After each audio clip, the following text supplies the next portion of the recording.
આજે હું ઠુમર પરિવારના આંગણે પધાર્યો છું ને, ત્યારે મારી યુવાન દીકરીઓને બે હાથ જોડીને નમ્ર વિનંતી,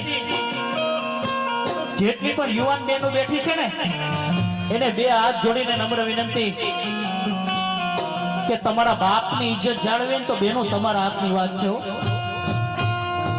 એ દીકરીઓ તમારા હાથની વાત છે। મારા બાપ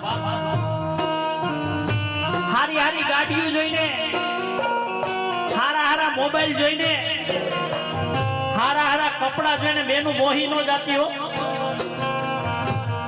કારણ કે આ દુનિયામાં 90% એકદમ બગસરાની રખડે છે। મારા બાપ દેખાડવાના પણ કંઈક જુદા હોય, ચાવવાના પણ કંઈક જુદા હોય। આ દુનિયાની અંદર બાપ બે જ વાર રડે, આ દુનિયાની અંદર બાપની આંખમાંથી બે જ વાર આંસુડા આવે।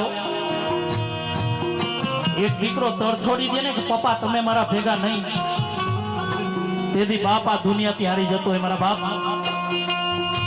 અને બીજી વાર દીકરી સાસરે જતી હોય ને, એને વરાવાના ટાણા આવી ગયા હોય ને, તેથી બાપ આમ ઊંચું ઉપાડીને ન જોઈ શકતો હોય,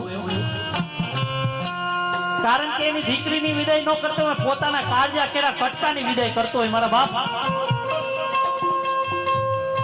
દીકરી બબે હાથના થાપા મારે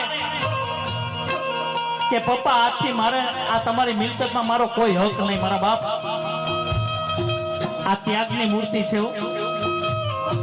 દીકરી જન્મે પણ ક્યાં અને એનું મરણ પણ ક્યાં લખ્યું ને દીકરીને ન ખબર હોય।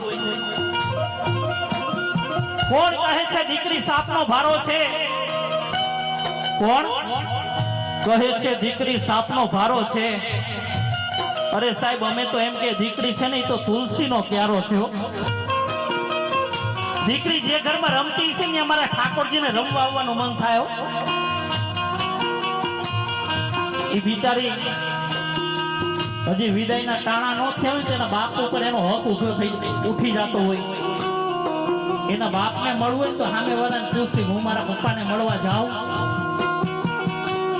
સામે વાળાને પૂછે કે મારા બાપને મળવું છે હું જાઉં, ત્યારે સામેથી તરત જ અવાજ આવે, માતાઓ શું આવે? ઓ